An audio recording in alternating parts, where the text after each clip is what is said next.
مننه افسان صاحب د غزل مطلع یی چې ډیره دې اوږده کړه د خفګان کیسه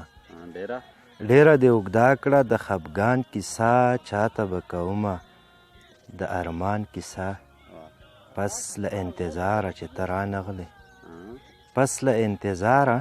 چې ته رانغلې ځان لره مې وکړله د ځان کیسه سرې شونډې بنګړي په لاس او تنګ کمیس سرې شونډې بنګړي په لاس او تنګ کمیس نه منې پرون مې د دې ځوان کیسه ته راته په سترګو یو څه ووایې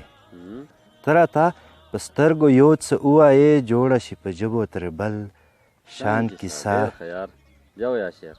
مننه ته راته په سترګو یو څه ووایې جوړه شي په ژبو ترې بل شان کیسه څوک دې یې نسیمه فریاد نه ګڼي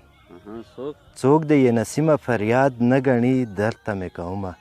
د درمان کیسه